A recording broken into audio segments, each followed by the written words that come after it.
Compartilhar também. Então, já está ao vivo. Só para esses minutinhos, o pessoal já está acostumado, uns 2, 3 minutos, só para o pessoal conseguir entrar e já ir compartilhando. Mas já está todo mundo mais ou menos acostumado, ninguém reclama muito. Já entrou? Já está ao vivo, tanto no YouTube como no Face. Estão os dois já, tá? Gente, tem gente entrando já. Boa noite. O pessoal que já está acostumado, quem puder compartilhar, por favor. Esses 2, 3 minutinhos que a gente sempre usa para dar tempo de compartilhar, nós agradecemos, tá joia? E já para lembrando que nós estamos no YouTube e no Face, os dois ao vivo. E no Twitter, porque daqui a pouco a Valéria entra e briga comigo porque eu não falo que nós estamos no Twitter ao vivo.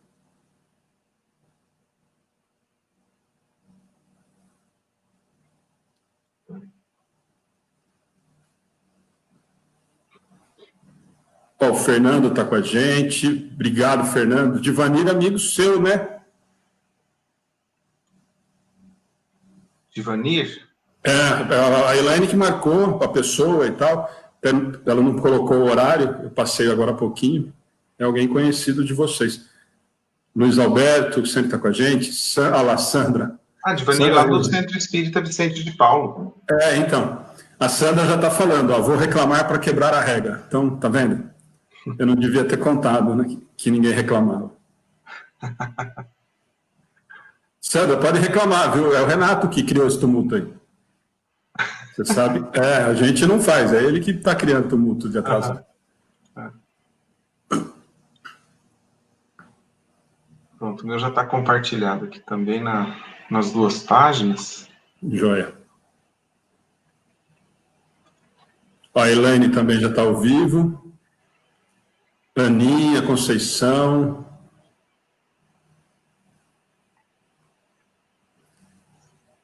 A Aninha tem trabalhado muito com a gente, viu, Renato? Está nos ajudando bastante. Bastante. Aninha Wagner. Legal. A Elaine começou com as graças, porque nós vamos ter que bloquear ela nos comentários hoje, né? Você já está lendo aí, não? Não, deixa eu ver aqui. Acho uma palhaçada isso.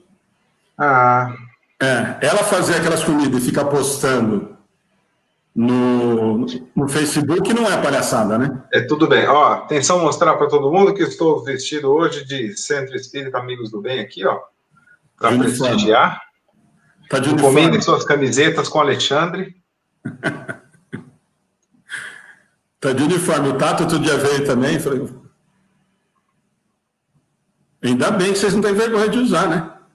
Opa!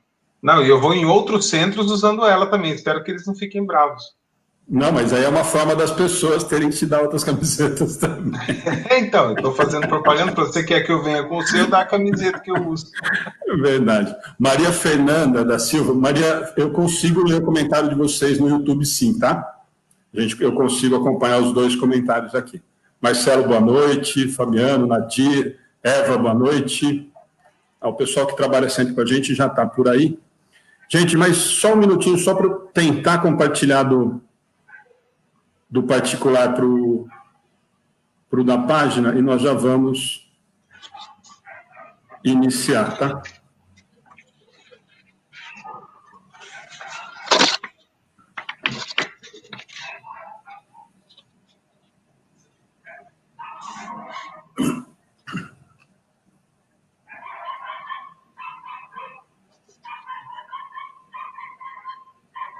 Você prendeu o cachorro? Então, cara, é vizinho. Eu estava pensando agora se vocês estavam ouvindo ou não. Eu estou ouvindo bem baixinho o vizinho aqui. Esse microfone aqui é sensível pra caramba, cara. Eu nem uso do... Eu não sei, já que estamos todos com possibilidade de fazer teste, ver se isso daqui melhora ou piora. O som fica melhor ou pior desse jeito? Ele ficou um pouco mais baixo, dá para ouvir, mas ele ficou bem mais baixo do que estava. Então, o notebook mesmo, aberto, direto mesmo. Eu acho que é melhor. O som é melhor, assim, do notebook. Ele fica mais nítido. Legal. Então, perfeito.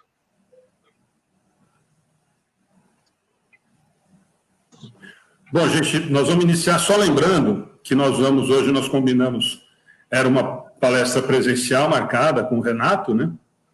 Já a gente sempre deixa programado, né, Renato, nas férias dele. Sim. Da escola, a gente já deixa sempre programado essas datas para a gente poder estar junto.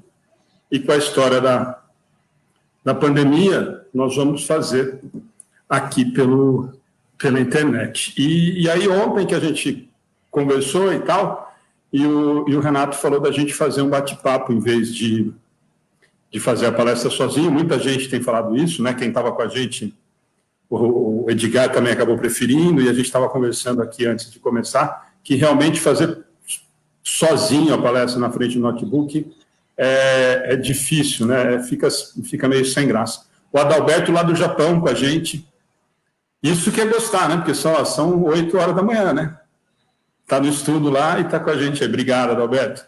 Bom, gente, então, só para lembrar, nós vamos fazer um bate-papo a respeito da sugestão do Rê, de O Evangelho em Nossas Vidas, e nós vamos abrir para algumas perguntas, alguns comentários. Nós recebemos já algumas perguntas em relação ao assunto, mas antes de passar a palavra para o Renato, a gente já vai adiantar, como sempre, né? Como a gente tem falado nos estudos, o pessoal que acompanha o estudo já sabe, o que não for relacionado a esse tema que o Renato sugeriu da gente fazer, não se preocupem que depois a gente tenta responder, a gente tenta dar atenção, só para a gente não fugir muito. A gente sabe que acaba o leque de perguntas, de dúvidas, acaba fugindo um pouquinho do assunto, e aí para a gente tentar se manter no tema, tentar se manter dentro do assunto, a gente vai tentar focar nisso.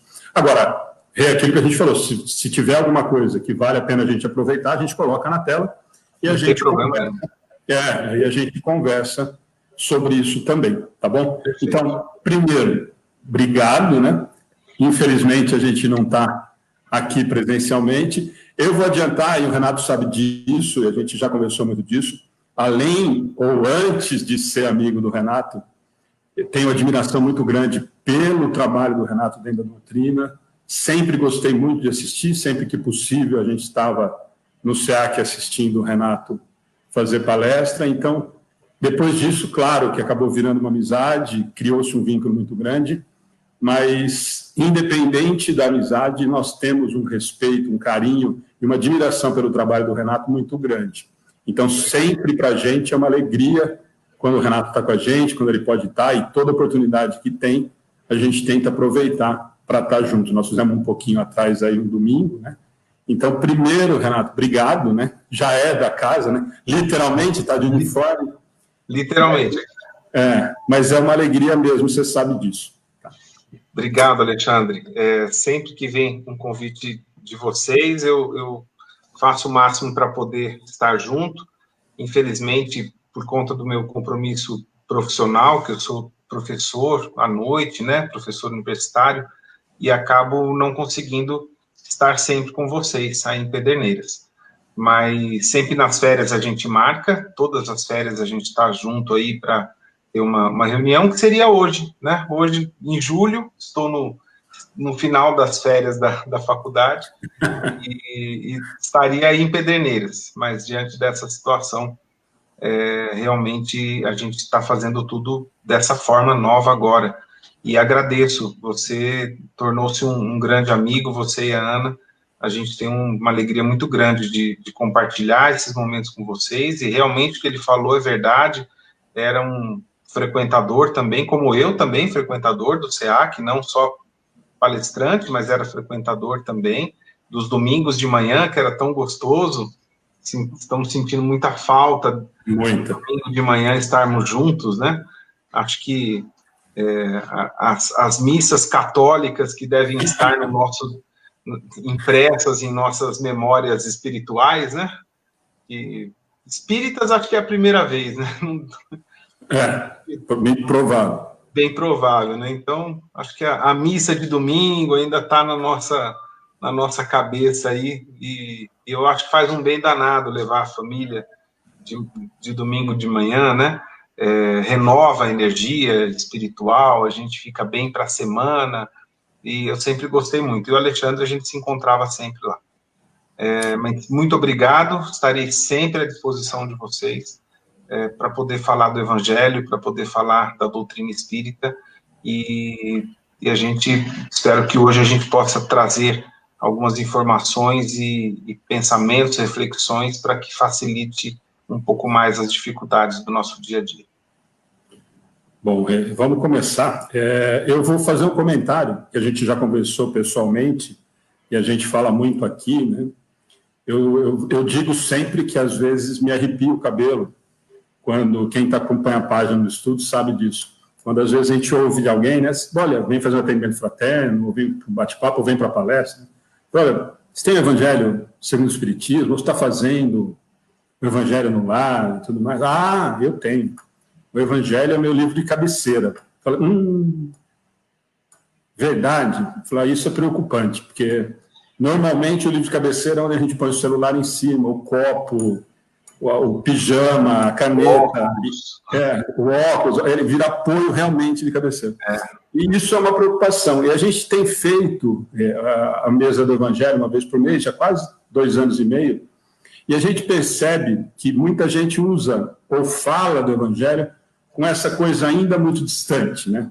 É muito bonito, as passagens são muito lindas, mas ainda muito distante da gente aplicar, da gente colocar ele realmente no nosso dia a dia, de que ele comece a fazer parte, embora saibamos que ainda estamos distante dessa compreensão total do Evangelho, ou de praticar esse Evangelho, mas eu percebo, e a gente percebe nos contatos, que isso ainda é muito isso. Olha, é linda essa passagem, quando, na verdade, a maioria delas nos chama para uma realidade, na maioria das vezes, muito dura, porque nós ainda estamos muito distantes. O que você acha disso? Eu acho que a sua colocação é a razão do tema, é perfeita. Foi por isso que ontem a gente conversando, e eu cheguei nessa frase de provocação, o Evangelho em Nossas Vidas, exatamente por isso.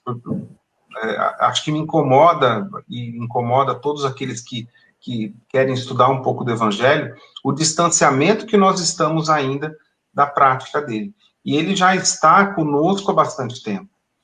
Mas acho que não precisa, a gente pode até catar alguma coisa mais próxima, assim, para não dar tanta culpabilidade do processo, senão a gente vai ter que colocar 2000 anos nas costas aí, de já conhecermos e continuarmos não praticando, né, porque o Evangelho de Jesus já está aí há 2000 anos, mas vamos colocar a doutrina espírita, então, vamos colocar o Evangelho segundo o Espiritismo, esse livro que é basilar, que é um livro que é um pilar moral. Se você tem dúvidas morais, você vai no Evangelho segundo o Espiritismo. As suas dúvidas são todas resolvidas lá, sobre como proceder, sobre o que fazer. E a gente lê, entra em contato, estuda, fala sobre ele, mas a gente não pratica. E acho que a grande provocação que eu gostaria de fazer, a grande reflexão que eu gostaria de fazer hoje aqui com vocês todos, é por que a gente não pratica? Sendo que está tudo tão escrito, tudo tão bem colocado. Claro, você perguntar para qualquer um, todo mundo vai saber responder. Por que a gente não pratica? Porque ainda nosso livre-arbítrio nos permite que escolhamos e a gente prefere escolher as nossas paixões do que reforçar virtudes. A resposta é fácil. Mas por que a gente não tenta mais? Por que a gente não incorpora de uma forma mais forte isso? E para a gente poder falar um pouco mais sobre isso, eu pincelei algumas citações de lá, do Evangelho segundo o Espiritismo, onde a gente possa realmente refletir do poder que a gente tem de transformação.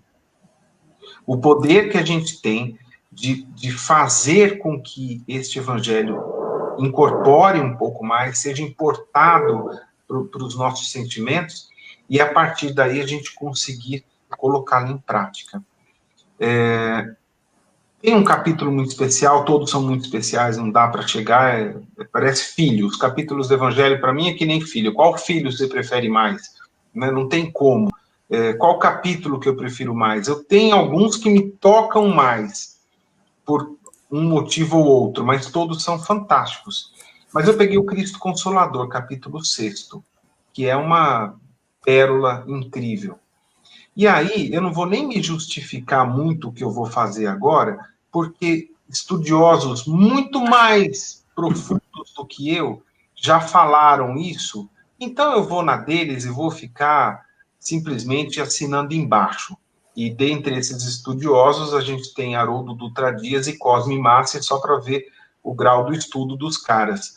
Então, onde lê-se o Espírito de verdade no Evangelho segundo o Espiritismo, entenda-se Jesus. Certo? Sem maiores explicações. Pega lá as palestras deles, o Haroldo tem uma maravilhosa que ele aponta todos os tópicos onde ele coloca que o Espírito de verdade é Jesus. E faz todo sentido. Jesus, como governador espiritual do planeta, não ia deixar a terceira revelação, que é o Espiritismo, sob uma coordenação que não fosse dele. Então, ele orquestrou o que Allan Kardec nos sintetizou, nos presenteou com essa formação dessa nova doutrina, né?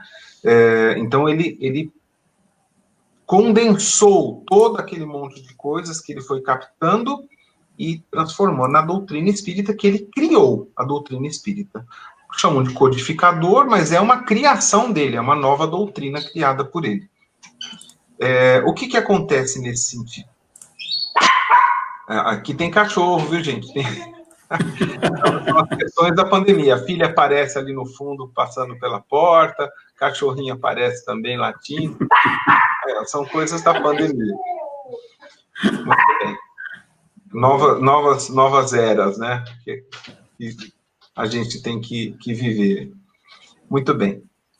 Então, ele fez com que essa obra de Allan Kardec tivesse a coordenação dele, tivesse toda a supervisão dele, e em alguns momentos ele contribuiu pessoalmente, sendo aqui o Espírito de verdade. Então, nesse capítulo 6º, o Cristo Consolador, tem as instruções dos Espíritos, chama o Advento do Espírito de Verdade. Eu convido vocês à leitura deste tópico, em especial, que é muito, muito bonito, muito profundo. Então, quando você ler isso daí, você imagine Jesus falando isso para a gente. E aí ele fala o seguinte: obreiros, Jesus falando para nós, traçai o vosso sulco, a vossa estrada. Então, é imperativo da nossa pessoa traçar a estrada que a gente vai percorrer. Recomeçai no dia seguinte o afanoso labor da véspera. É uma renovação dos dias. Aí, o pessoal está até brincando com o cachorrinho aqui. É isso aí, gente. São os novos tempos aí. Então, ele nos convida a uma renovação diária. A todo momento, nós conseguimos renovar as energias para trabalharmos. O trabalho das vossas mãos, olha aí, Marta e Maria, olha a passagem de Marta e Maria. O trabalho das vossas mãos vos fornece aos corpos o pão terrestre. Ele está valorizando o nosso trabalho, o labor do dia a dia. Vossas almas, porém, não estão esquecidas. Eu, o jardineiro divino, gente, é Jesus falando para a gente. É emocionante isso. Imagine Jesus falando para nós. Eu, o jardineiro divino, as cultivo as nossas almas, no silêncio dos vossos pensamentos.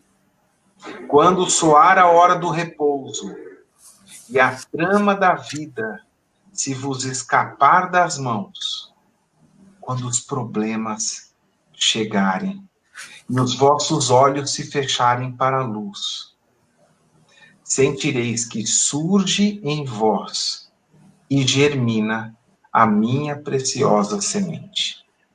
Fala para mim, Alexandre, se isso não é consolador, se isso não é para a gente se inspirar e falar assim, se eu estou com o mestre no silêncio dos meus pensamentos, cuidando de mim, eu não consigo. Por que eu não consigo? Então, isso, eu convido que vocês leiam todo esse tópico, o item 5, o advento do Espírito de verdade, e imagine cada palavra sendo falado de Jesus para você. Vai renovar bastante. Ou não vai, Alexandre, depois de uma dessas? Ô, Rê, mas aí você tocou num ponto, mais uma vez, né, que... Por isso que eu falo para você que eu acho que a grande dificuldade ainda da gente colocar em prática, primeiro é o não entendimento da profundidade do que é a mensagem. A gente ainda olha superficialmente o que tem, como o que eu te falei. Nossa, as passagens são lindas, as passagens são maravilhosas.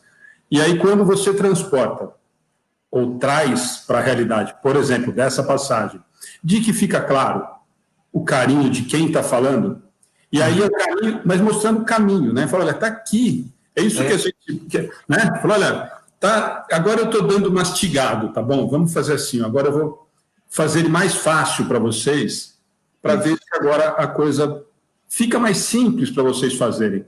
Com o meu apoio, com a minha visão. E eu acho que isso, eu não sei se para você também, esse ponto que você tocou, que o Haroldo discute, que o Cosme fala em relação... E aí é mais uma bobagem, infelizmente, dentro do que eu não gosto de chamar de movimento espírita, né? Dessas cisões que tem em relação a... mas não é, e aí é isso e aquilo.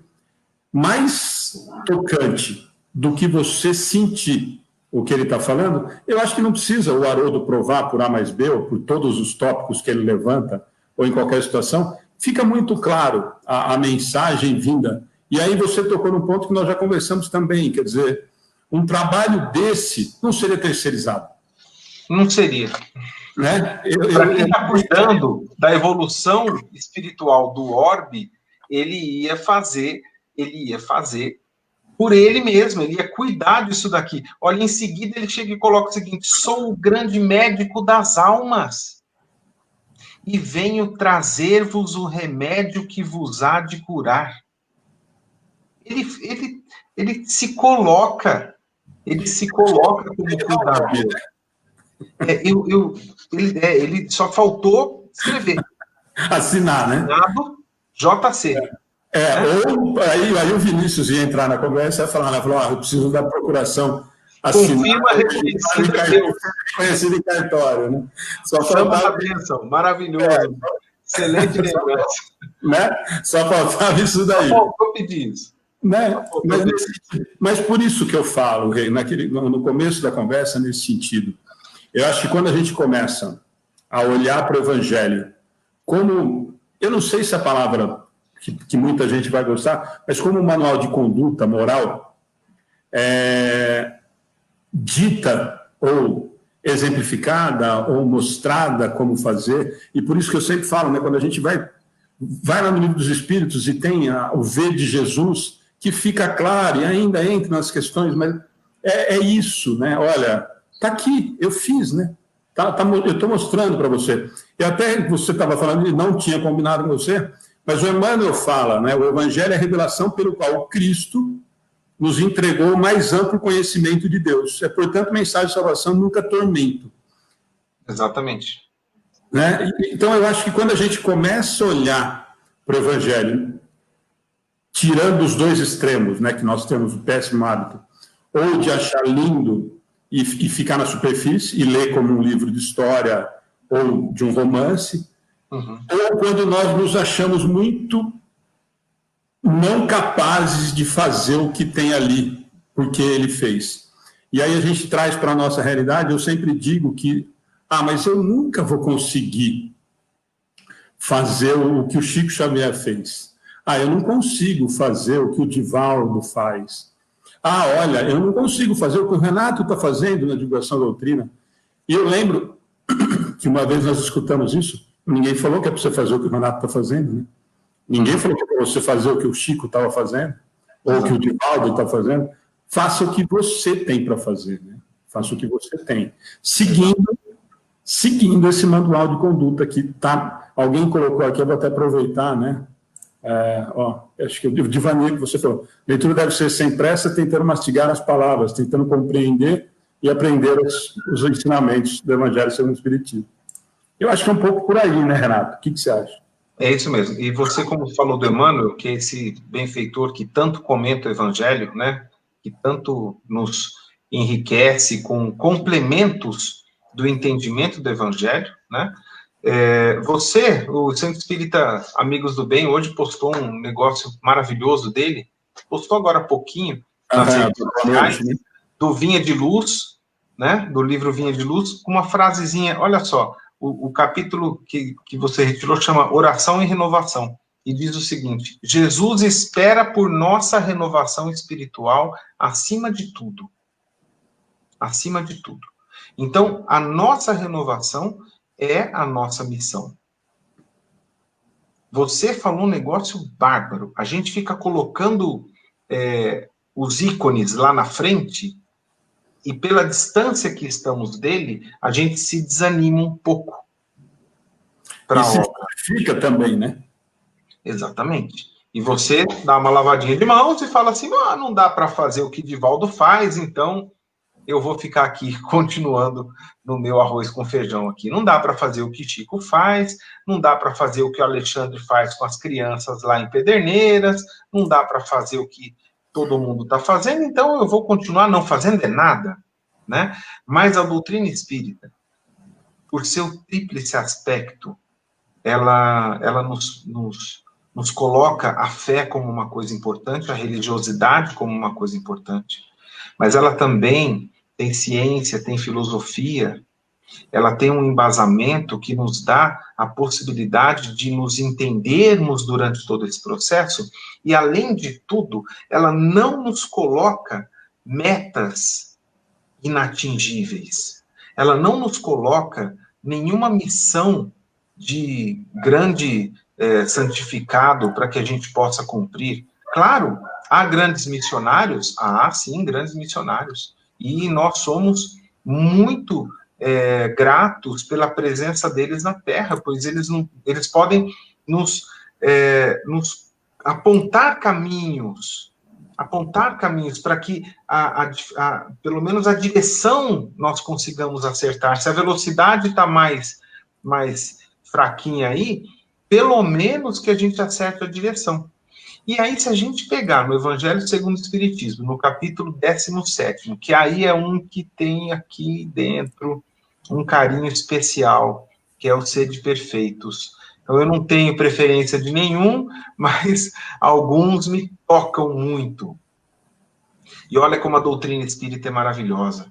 Ela não fala para você fazer grandes coisas, ela não exige que você cumpra grandes compromissos, ela simplesmente fala o seguinte, que o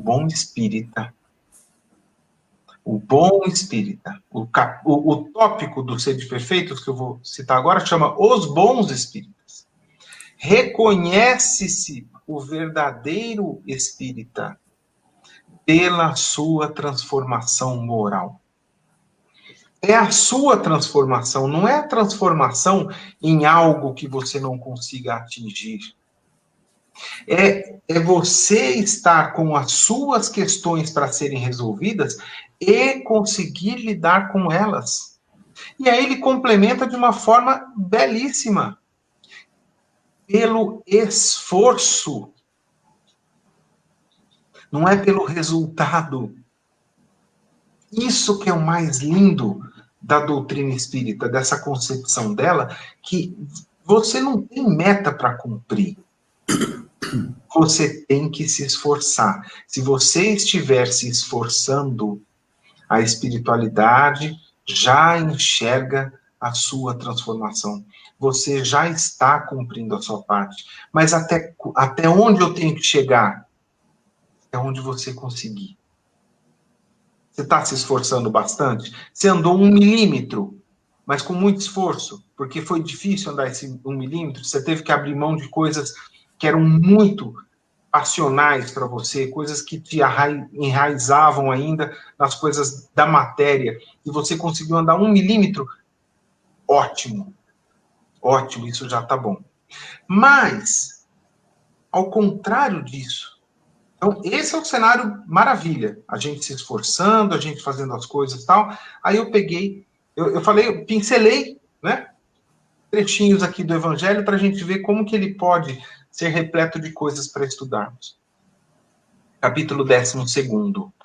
Esse, Alexandre, eu acho que aí o Centro Espírita Amigos do Bem, os amigos de Pederneiras, acho que já estão num grau mais adiantado.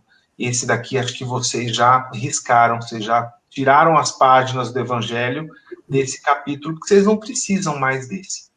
Amai os vossos inimigos. Esse não já tem mais esse problema. Não, nós já matamos todos. Já eliminou o problema. Eliminou o problema. Matou os inimigos. Então, esse daqui que é um que nos assola diariamente. Diariamente. Como que a gente vai não desejar o mal àqueles que nos prejudicam declaradamente? Aquela pessoa que chega e fala assim, eu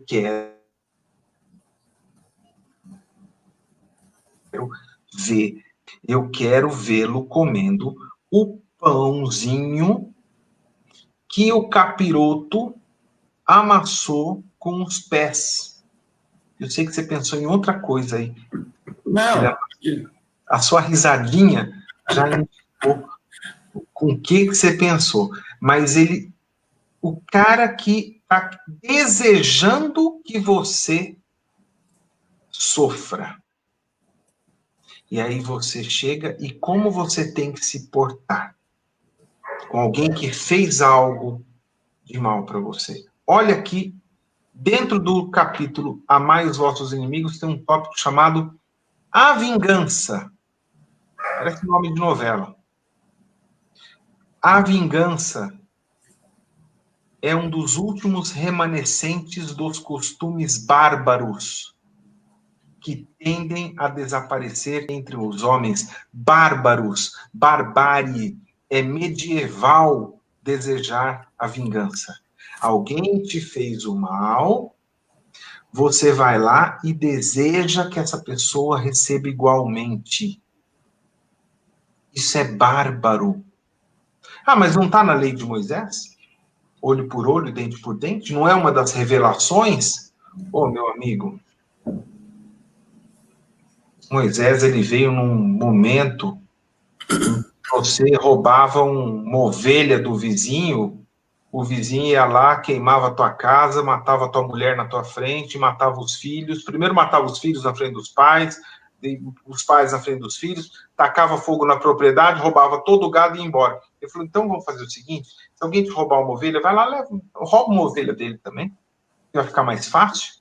Ele veio dar a noção de justiça. A noção de justiça.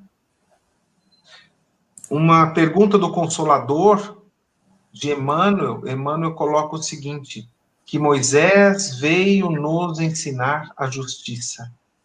Jesus veio com o implacável amor. E a doutrina espírita nos vem com a verdade. E algumas pessoas gostam de falar que a doutrina espírita trouxe a caridade. Acho que são trocas boas. São trocas boas e a doutrina espírita está cheia dos dois, de verdades e de caridade como a única forma de nós nos libertarmos dessas mazelas. Então, a gente pega o verdadeiro espírita, que seria esse que tem que se esforçar para domar as suas más inclinações. E ao invés disso, quando alguém nos prejudica, a gente ainda vai lá na barbárie e deseja o mesmo mal para o outro. Alexandre, aí a gente não quer passar para a regeneração. Aí a gente não quer. E hoje eu vou dar puxãozinho de orelha em todos nós. O planeta vai passar para a regeneração, não vai, Alexandre? Vai passar. Vai chegar uma hora que vai passar. Então, se a gente tem duas opções. É um trem que está seguindo. Estou parecendo mineiro falando, né? Mas é trem de verdade. É trem, né? Porque para o mineiro tudo é trem. Aqui é trem mesmo. É um trem que vai. Esse trem você vai poder subir nele, e para subir nele, você não pode ter o peso das mazelas, o peso das paixões, o peso do orgulho, do egoísmo, da vaidade, da vingança, dos ciúmes, da inveja, da cobiça. Esses são os pesos que nos impedem de subir nesse trem, o trem da regeneração. Quem não subir, vai ficar. E se a Terra estiver nesse trem, a gente vai ser mandado... Então, assim, você está ainda no medieval, você está na parte da vingança ainda, a vingança é o que te move, então a gente vai te colocar no medieval, de novo. Então você vai voltar para um planeta, você vai para um planeta onde as pessoas ainda estão resolvendo na base do arranco tua orelha e você arranca a minha. E aí a gente vai ter que começar tudo de novo. Ah, mas o espírito não retrocede. Isso não é retroceder. Isso não é retroceder. O que você conquistou para você, está dentro de você. E você vai... os exilados de Capela vai virar os exilados da Terra. Aí você vai contribuir com tudo que você já conquistou para o progresso desse novo local. Ou você consegue tirar esse peso das paixões, subir no trem da regeneração e permanecer aqui na Terra. Porque ela vai regenerar. Ela vai regenerar. Mas aí, a gente tem todo esse monte de coisa aqui, esse monte de informação na nossa frente. O evangelho está na nossa frente, está disponível. Por que a gente não está praticando? Porque a gente gosta da paixão. Por que a pessoa não larga o vício? Porque ela gosta do vício. O vício faz bem para ela. É uma opção. E colocar o evangelho em nossas vidas é uma opção que exige sacrifício. Exige que a gente abra mão de coisas que nos dão um prazer momentâneo, que é o prazer do vício, é o prazer do pico da satisfação para a queda depressiva logo em seguida. Né? A pessoa que tem o vício do consumo, ela precisa do consumo, ela vai lá, ela compra um negócio que ela não precisa e que ela não tem dinheiro para comprar. Mas ela vai lá, se endivida e compra. Aquilo dá a satisfação imediata do prazer para ela naquele instante, e logo em seguida ela volta com aquilo para dentro de casa, e tem algumas pessoas nessa situação que nem abrem as caixas. Ele acumula aquilo e deixa guardado, ele comprou apenas pela satisfação de comprar, e aquele objeto fica guardado sem uso, porque ele nem precisava dele, na verdade. Então, há uma satisfação nas paixões. Quanto que a gente está disposto a abrir mão disso para finalmente incorporar isso que a gente tanto estuda do Evangelho nas nossas vidas e começar a mudar nossas atitudes? É um chamado, é uma conclamação, é um vamos lá. E aí Jesus ainda nos dá essa notícia maravilhosa que está na nossa retaguarda, que olha por nós nesses momentos. Mas abrir mão dessas coisas é difícil, né, Alexandre? Você falou duas coisas em relação à mudança, né? E por isso que eu falo que toda vez que a gente fala de evangelho, e eu escuto as pessoas falando que é lindo, ou é o livro de cabeceira, me assusta muito, porque realmente ainda não abriram o livro, né, de verdade. Mas aí você tocou em dois pontos extremamente importantes, né? Primeiro, em relação Primeiro, de quando a gente traz, né, e a gente justifica as leis mosaicas, ou justifica com Moisés, quando nós falamos que ele veio trazer uma primeira noção de justiça, quando nós agimos assim, em momento algum nós queremos justiça de verdade, né? Nós queremos normalmente a vingança, né? A justiça nós não estamos muito preocupados com ela. Nós queremos nos vingar no primeiro momento de qualquer coisa que me incomodou. A palavra justiça para nós é meio torta. Nós usamos ela para justificar, porque eu acho que é fantástico, pelo menos nós já entendemos que nós estamos fazendo bobagem. Então nós camuflamos com algumas palavras que pesam menos. Então, mas eu estou buscando justiça, né? A gente sempre vai dar exemplo, né? Às vezes, da pessoa que perdeu a filha, porque o motorista está bêbado ou foi assassinado, enfim. Eu quero justiça. Qual justiça que você quer? Quero que ele passe pela mesma situação. Eu quero que ele perca um filho. Eu quero que pôr ele na praça pública, cortar com gilete e jogar álcool. Quer dizer, você quer justiça ou você quer se vingar da dor que você está sentindo, né? E não que a dor não seja dolorida, que ela não seja muito forte. Mas nós estamos procurando a vingança. Esse é o grande primeiro ponto que ainda nós não entendemos, né? Nós ainda justificamos as nossas falhas, as nossas dificuldades, porque são dificuldades, né? Nós não entendemos ainda, né? Nós não estamos conseguindo fazer essa mudança, né? E nós justificamos dessa forma. E outro ponto muito importante que você tocou, quando nós temos todas essas discussões que nós estamos vendo em internet, dentro do movimento espírita de uma forma geral, toda hora, né? Olha, nós estamos na transição planetária, nossa, olha, nós estamos em regeneração. E eu me assusto muito quando eu escuto muitas palestras, muitos estudiosos, muitos ditos conhecedores de doutrina espírita, falando de situações de que mais confundem do que ajudam a esclarecer. Na verdade, é só a gente entender ou tentar trazer o que você acabou de falar, né? Gente, os espíritos vão mudar de situação. Simples assim. Enquanto os espíritos que vivem no planeta não estiverem em condição moral de viverem num planeta de regeneração, nós vamos continuar em prova de expiação. E aí o Renato lembrou de uma coisa muito engraçada, que a gente fala sempre e as pessoas se assustam. Nossa, mas quer dizer, então, mas Alexandre, você está falando... você vai voltar, como o Renato falou, você gosta dessa história, isso está tão enraizado em você que você quer pegar o outro pelo pescoço? Então a sua condição moral é essa. Aonde? Não, mas eu já não estava vivendo em prova de expiação? Sim. Durante quanto período nós estamos em prova de expiação na Terra? Vixe, muito tempo. Certo. Não é isso? É que nós lembramos do prova de expiação nesse momento que nós estamos vivendo. Mas então, já faz tempo.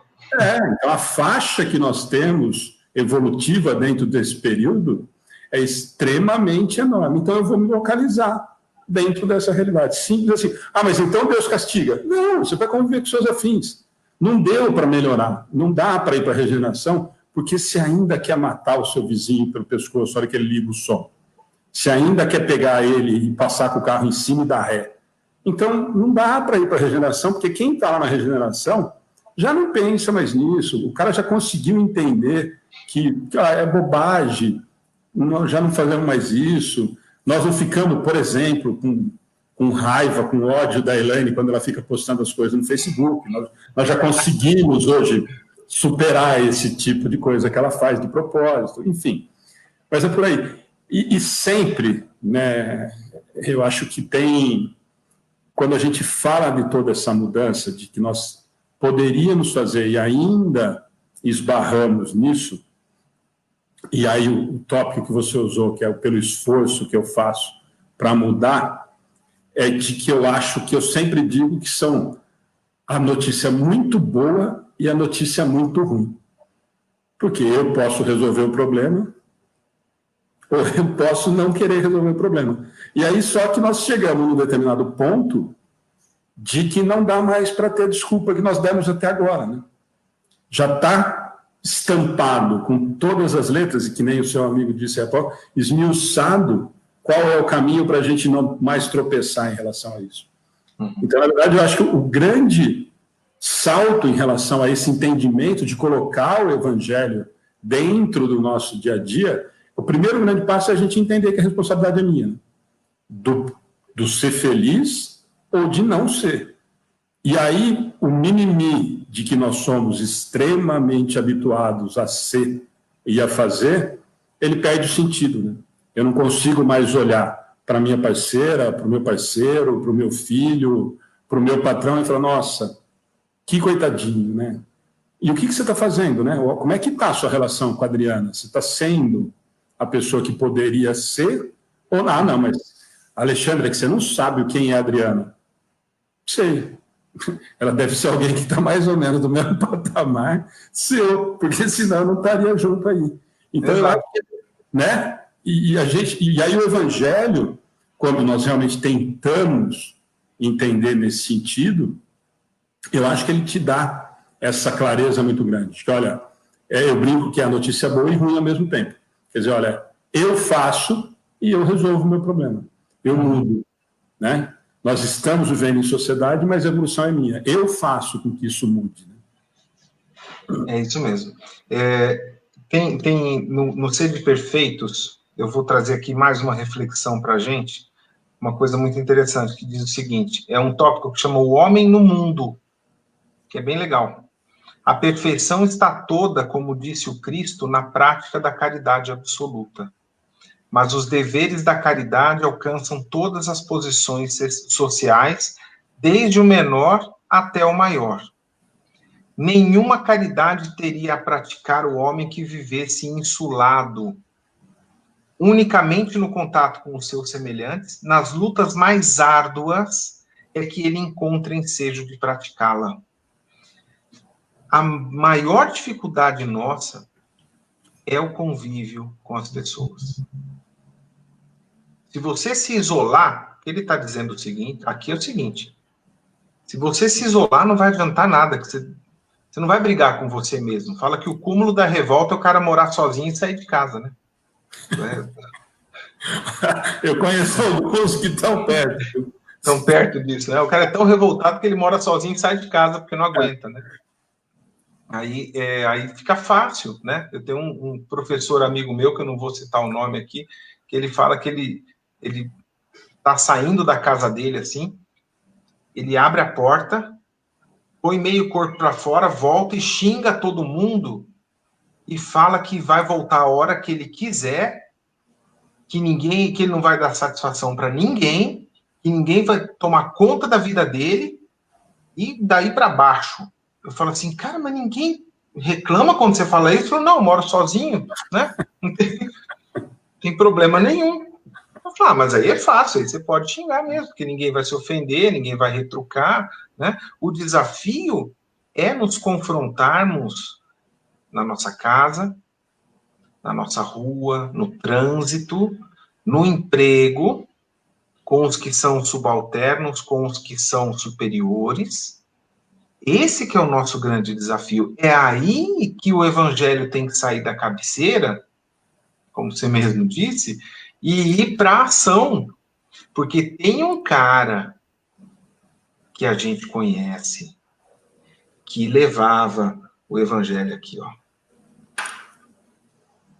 Um cara que levava o evangelho aqui debaixo, o evangelho segundo o Espiritismo, debaixo do braço. Mas a vida dele foi a prática desse livro, que é o nosso amiguinho de Uberaba. Esse tinha o evangelho aqui embaixo. Esse tinha pilastra moral. Tinha uma envergadura moral que o permitia levar aqui, e se quisesse citar alguma coisa, ele tinha condição de fazer isso. Não tinha? Nós escutamos, Renato, no finalzinho do bate-papo com o Bacelli, e você sabe disso, a gente já conversou disso pessoalmente também, né, que tem uma parte do movimento espírita que ainda questiona Chico, Emmanuel, André Luiz, enfim. E aí o Bacelli falou uma coisa tão engraçada, tão forte, rindo. E depois, na hora que a gente parou, a gente continuou rindo, porque eu falei, juro que eu não aguentei na hora que ele falou, mas depois de uma profundidade tão grande que vale a pena a gente repetir. Ele falou, Alexandre, sabe qual que é o grande problema de todas as pessoas? E eu acho que todo mundo tem direito de criticar. A doutrina espírita falou para nós questionarmos, para nós irmos a fundo, tirarmos as nossas dúvidas, enfim. Eu acho tudo isso perfeito. A única coisa que eu acho é que as pessoas que falam o que falam do Chico têm medo. Aí eu olhei, eu tomei um susto, cara, de verdade, assim. Ele falou, sabe por que eles têm medo? Porque ninguém vai abdicar ou fazer moralmente o que ele se propôs a fazer. E isso dá trabalho, rapaz. Ele se matou de rir, ele mesmo. Ele falou, viver o evangelho, por isso que eu estou aproveitando a sua fala, viver o evangelho como ele fez, ele não precisou falar que ele estudava. Aí tiveram outras, assim, foi muito enriquecedor esse assunto em relação ao Chico, porque logo depois disso, depois o Marcel veio falar outra coisa importantíssima, eu acho, para os espíritas, para mim, pelo menos, me tocou muito. Falou, Alexandre, o norte do Chico era o Livro dos Espíritos, o Livro dos Médiuns e o Evangelho. Uhum. Então, para quem tinha dúvida, para quem tem dúvida sobre isso, para quem... Esse era o contato, essa era o que ele fazia. Então, quando você falou dele andar com o Evangelho embaixo do braço, e o Bacelli falou isso, me deu um susto, realmente nesse sentido. Ele falou, Alexandre, as pessoas, na verdade, criticam e não aceitam algumas coisas porque é muito difícil viver o Evangelho da maneira com que ele viveu. Extremamente na simplicidade, se doando, se não integralmente, muito próximo disso. Quer dizer, e aí é muito difícil eu fazer, então é melhor eu criar um problema para que eu não tenha que copiar, ou de que eu não tenha que seguir esse tipo de modelo, né? E aí eu acho que... É mais fácil. Não é? Mas Renato, ele deu uma gargalhada tão grande que me assustou. E depois que eu fui ver a profundidade do que ele estava falando, eu fui refletir. Mas olha o tamanho. E se a gente for pensar, nós vamos nos deparar com isso quando nós voltarmos em todos esses problemas que nós temos de convivência. Voltando no que você falou do amar o vosso inimigo, ou em relação a tudo isso. Quer dizer, porque é muito mais fácil eu arrumar um motivo para fazer uma crítica ao Renato, que tenta fazer o melhor trabalho, de que é elogiado para as pessoas que convivem e tudo mais, então é melhor eu arrumar um defeito para o Renato do que eu tentar fazer com que o Renato, o que está dando certo na vida do Renato.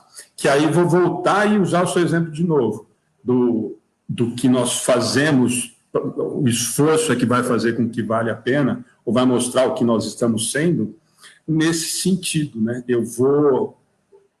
É mais fácil eu tirar da minha frente aquele exemplo que está ali do que eu seguir aquele exemplo, porque eu tenho que mudar. E nós não estamos ainda muito preparados para esse tipo de mudança, né? É melhor eu arrumar um defeito no Renato do que eu tentar fazer o que o Renato faz de correto. E quando a gente fala que a doutrina espírita, a gente sempre fala isso nos atendimentos fraternos. Gente, não precisa convencer, não precisa mandar convite para curtir a página do Amigos do Bem, não precisa convidar para vir fazer aqui, porque o espiritismo é a melhor coisa do mundo. O que vai trazer, e eu sou prova disso em relação às pessoas que eu admiro, é o que o espiritismo fez na vida das pessoas que eu estou olhando. Olha, peraí, o Renato é espírita, mas o comportamento dele é diferenciado aqui, né? Olha, o Renato é um bom marido, o Renato é um bom pai. Então, peraí. Aí vai me interessar, talvez, aonde eu estou me apoiando para que a minha conduta moral seja diferente do que a maioria. E aí talvez faça sentido eu descobrir o Evangelho. Mas peraí, então, se o Renato está seguindo aquilo ali e ele é desse jeito, peraí, deixa eu ver como é que é esse negócio aí, que eu acho que dá certo esse negócio, né? Uhum. E se a coisa começar a ficar difícil, é o que você falou, é mais fácil desconstruir.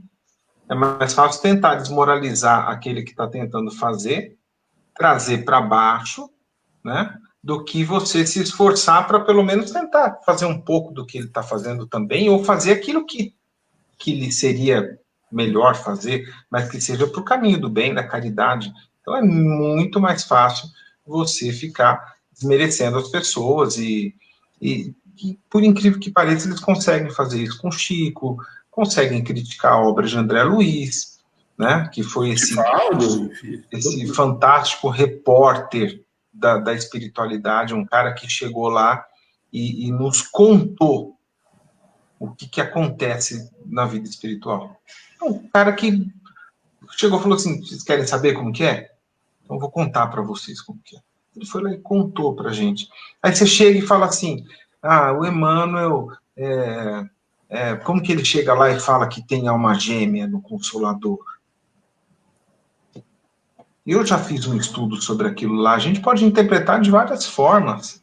E eu tenho um estudo que, se um dia você quiser, a gente pode discutir aqui, que eu coloco aquilo e consegui um entendimento sobre aquela questão da alma gêmea, que é tão criticado dele, essa observação que ele fez, como almas que se amam apenas.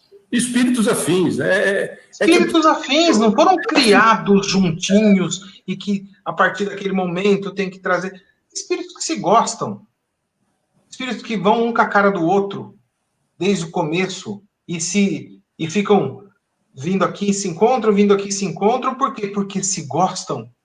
E qual que é o problema de ir com a cara de alguém, fraternalmente, de uma forma olhando para a espiritualidade e para a eternidade? Eu posso chegar em determinado momento e falar assim, ó, é o seguinte, eu não sei o que vocês estão planejando aí no departamento reencarnatório, eu não sei o que vocês estão... Mas é o seguinte, eu aqui com essa pessoa aqui do lado, que nessa encarnação está aqui como minha mulher, como meu filho, como minha irmã, como meu pai, essa pessoa que está aqui é o seguinte, eu não sei o que vocês vão armar aí, mas eu não quero desgrudar dele. Porque eu gosto demais de estar perto dessa pessoa, porque me faz bem, né? Como diz Guimarães Rosa, é perto dos bons que a gente fica melhor. Eu cresço ali, né? Eu vou crescer mais se eu estiver ali, né? Eu quero ficar do lado aqui porque eu ganho força. Isso é, no meu entendimento do que eu leio do Consolador, daquela questão tão polêmica, é só isso. Agora, isso vai desmerecer, quer seja essa interpretação que eu dou ou não. Todo o trabalho do comentário que ele faz das obras do Evangelho, toda o relato do cristianismo primitivo que os romances dele nos presenteiam, que há 5 anos estão escavando Coríntio e estão encontrando as mesmas descrições que ele fazia nos livros dele, Paulo Estevão, há 2000 anos, 50 anos depois, está tudo, as mesmas estruturas, quando ele falava as ruas de mármore de Coríntio, eles estão escavando e estão encontrando tudo igualzinho que ele falava. Então ele está sendo um professor de história para a gente também. Então agora tudo isso está, porque ele falou que tem alma gêmea, quer seja ou não, cai tudo em descrédito o resto que ele fez de trabalho. Vamos aproveitar. Vamos, claro, sempre, como diz Kardec, com o crivo da razão. Com o crivo da razão. A gente analisa tudo, vamos absorver o que há de bom em tudo isso, só que a pessoa fica falando e bravejando sobre tudo isso e não põe um grãozinho de mostarda de fé aqui dentro. E nem de trabalho, né? E nem de trabalho. Então, o trabalho dele é tentar achar o pormenor que possa dar uma interpretação que menospreze aquela pessoa, que não dignifique o trabalho todo que ela fez. Faça-me o favor, né, Alexandre? esse pessoal tem que trabalhar um pouquinho, né? Não, mas por isso que eu citei esse exemplo, porque realmente a gargalhada do Baccelli foi homérica. Eu preciso editar, inclusive eu falei para ele que ia editar e mandar para ele, porque eu me matei de rir a hora que ele falou isso, e depois a profundidade realmente me tocou muito mesmo. Então, agora, não, faz 1 hora que nós estamos batendo papo, pelo jeito o povo não vai embora, não. Ó. Tem uma frase do Richard, só para lembrar do Richard, não dá para a gente esquecer, né? Que é outro, né? Que é: a leitura da Boa Nova não se destina aos outros, aproveitando isso, nós estamos batendo papo.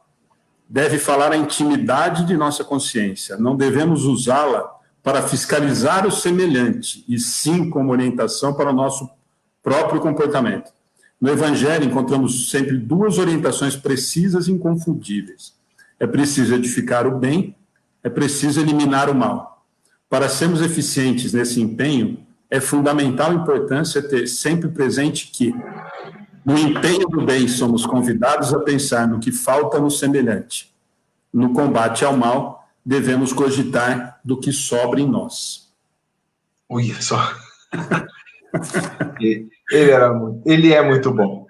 Esse é o Richard Ele é muito bom. Que ele dava, né? Ele sabia o que estava falando.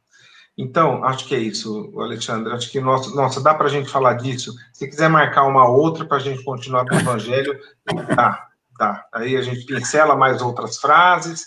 É soltar uma frase do Evangelho, a gente fala 1 hora aqui, porque a profundidade dele é gigantesca. A gente tem muito serviço pela frente ainda. Mas o importante é a gente não desanimar. O importante é a gente saber que temos. Acho que essa talvez seja uma frase para a gente ficar.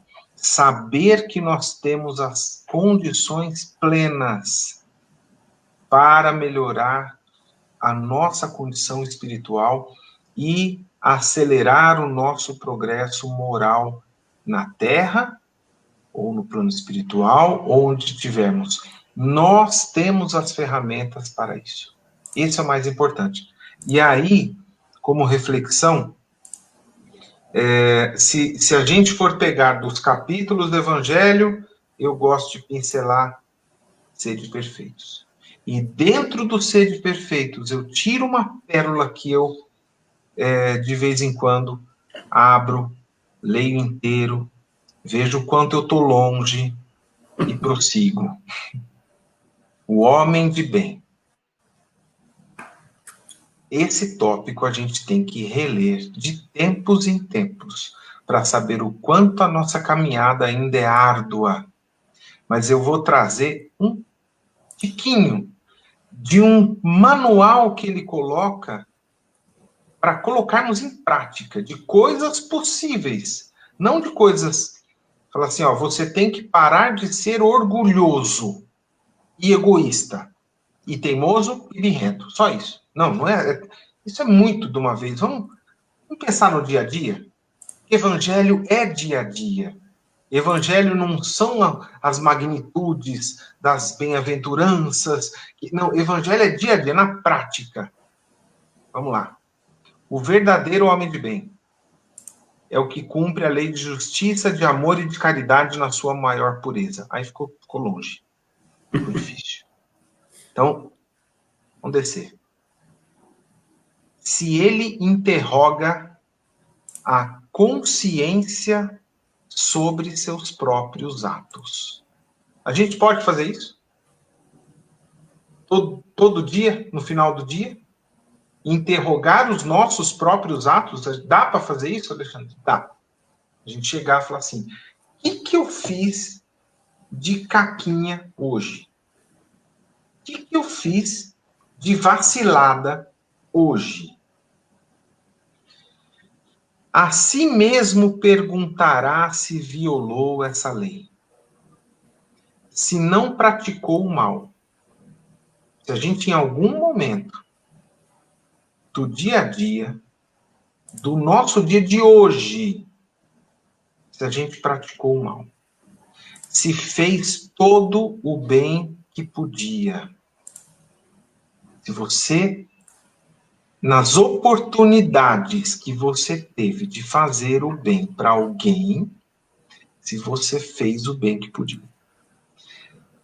Olha essa daqui. Essa daqui você consegue aplicar na fila do supermercado, na fila do banco, quando cai uma bolsinha de uma senhora. Se desprezou voluntariamente alguma ocasião de ser útil. Útil, não é transformar o bem do mundo, não é acabar com a fome mundial, não é útil lavar uma louça em casa, tirar uma cadeira para alguém passar melhor. Isso não é praticar o evangelho. Não. Não é. Dar o lugar para alguém numa fila que está com um pouco mais de pressa. Não é. Pegar uma cestinha do mercado e pegar lá na frente para alguém que você viu que achou que ia levar um leite condensado e já está com 4 ou 5 coisinhas na mão assim, e você pega uma cestinha e fala assim: Renato, isso não é praticar o evangelho. Olha lá. Se ninguém tem qualquer queixa dele, tem alguém que hoje, no dia de hoje, pode se queixar de alguma coisa que a gente fez? Puxa, mas ele falou comigo de um jeito que eu não gostei. Enfim, complementa Kardec, se fez a outrem, se fez para os outros tudo aquilo que desejara que lhe fizessem.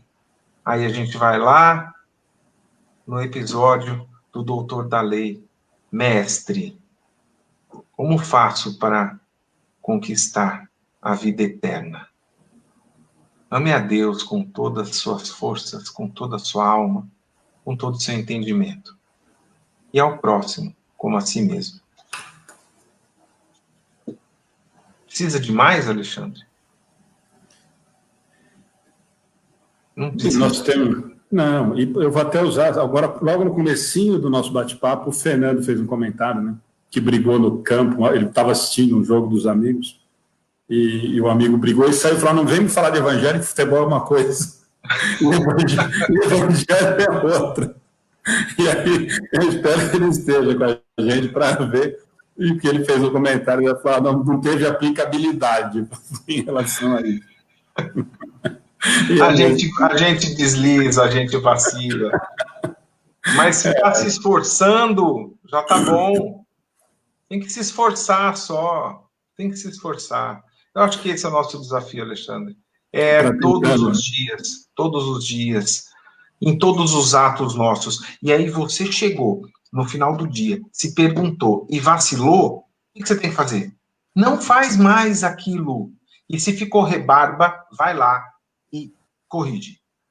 Se alguém ficou ofendido com aquilo que você fez, vai lá e fala assim: foi mal, desculpa, eu vou tentar não fazer de novo, com todas as minhas forças. E se eu vacilar de novo, puxa minha orelha. Pronto, é um dia, outro dia, um dia, outro dia, e a gente vai tentando, se esforçando, que uma hora a gente chega. Vai demorar, mas a gente chega.